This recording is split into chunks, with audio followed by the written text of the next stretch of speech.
सादर जय गुरुदेव। स्वागत है आपका स्पिरिचुअल अनुराधे में। मैं मनोज्योतिषाचार्य CS पटाक।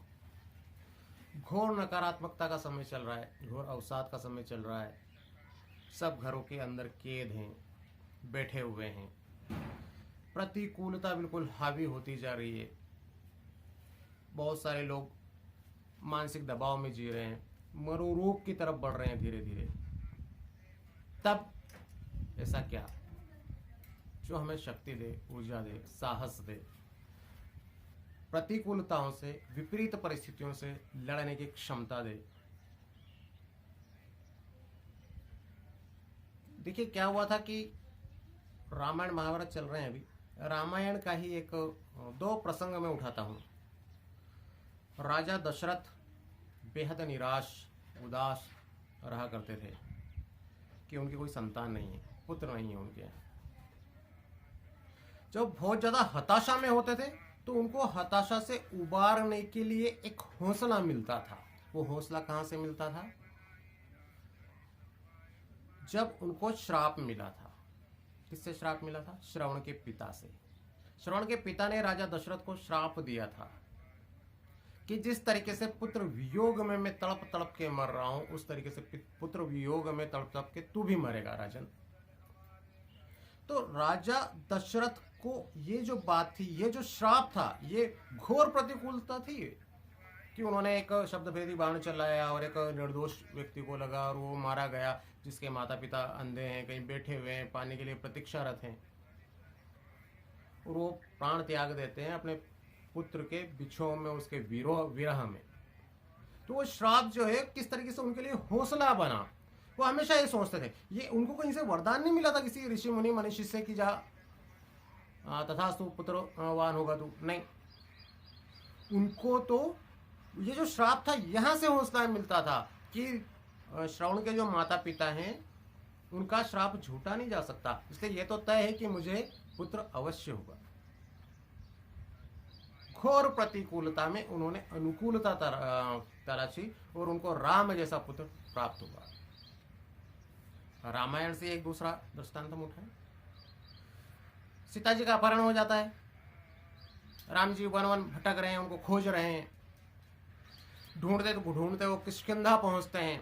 अब हजारों किलोमीटर की यात्रा कर रहे हैं भगवान राम, अयोध्या से लेकर दक्षिण भारत तक की, तमिलों की एक सेना तैयार करके। तो वो बिल्कुल खोज रहे हैं, बिल्कुल दीवाने हुए फिर रहे हैं। इस दौरान उनकी मुलाकात होती है हनुमान जी से, सुग्रीव जी से। जब सुग्रीव का राज्याभिषेक कर दिया जाता है, किष्किंधा का राजा बना दिया जाता है उनको, तब सुग्रीव अपनी सैन्य जो पूरा उनके पास बल जो है उसकी कुछ टुकड़ियां तैयार करता है। सैन्य बल के छोटे छोटे टुकड़े वो तैयार करता है और 10 दिशाओं में भेजता है। 10 दिशाएं, 8 दिशाएं आप जानते हैं, पृथ्वी और आकाश।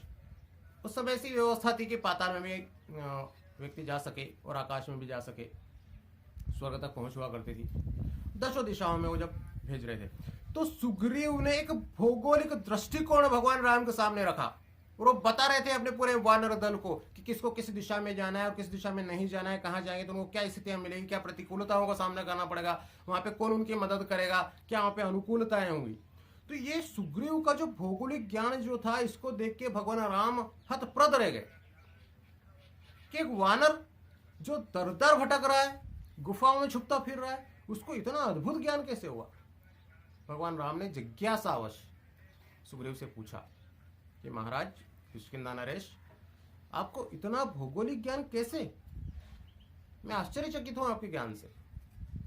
तब सुग्रीव ने कहा कि प्रभु, जब बाली ने मुझे मारकर मेरी पत्नी को छीनकर मुझे भगा दिया था, तब मैं उसके डर से मारा तीनों लोकों में भगता फिरा। छुपने के लिए मैं जगहें ढूंढ रहा था।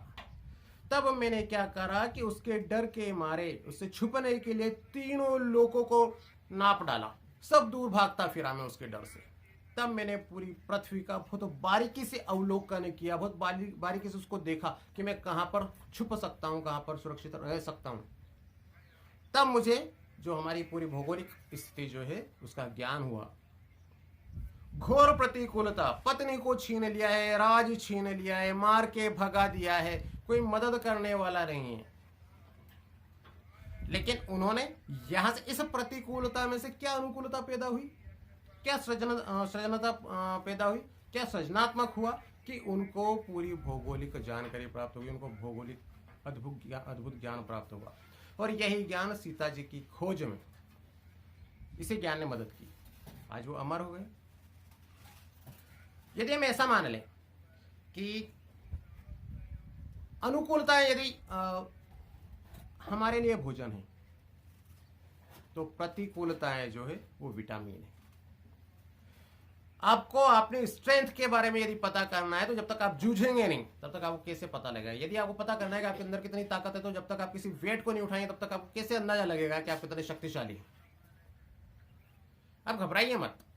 मैंने पहले भी कहा है कि जब भी कोई घोर प्रतिकूलता आती है, क्षमा कीजिए, जब भी कोई विपरीत परिस्थितियां आती है और खास करके जब वैश्विक कोई महामारी आती है, तब एक नए समाज का सृजन होता है।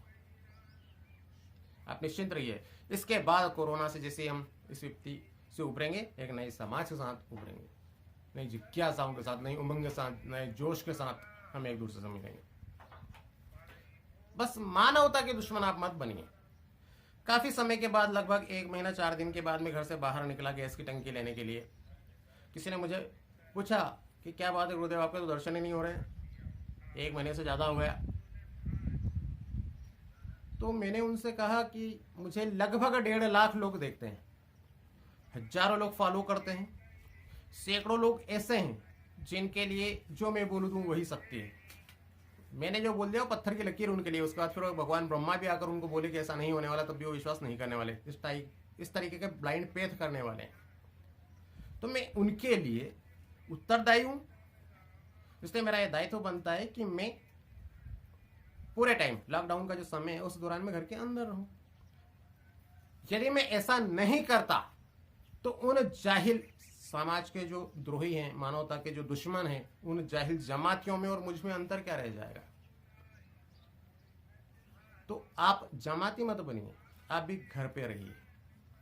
हाँ, ये एक अलग बात है कि आपके साथ कुछ दूसरी व्यवस्थाएं हो, आपको गांजा लगाना है, दारू पीना है, या घर में पत्नी को देख देख के एक जैसी शक्ल देख के आप ऊब गए हैं तो दूसरी कहीं लड़कियों को या महिलाओं को ताड़ने के लिए निकल जाए, तो वो व्यवस्था तो अभी है नहीं, सब घर के अंदर है। तो ऐसा कोई शौक मुझे नहीं है।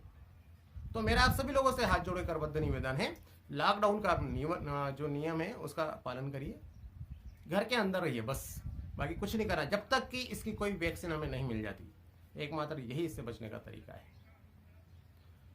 जमाती बनाने से बचिए, मानववादी बनिए, इंसानियत के दुश्मन मत बनिए, अपने परिवार के साथ शत्रुता मत कीजिए, सेफ रहिए, सेफ रखिए।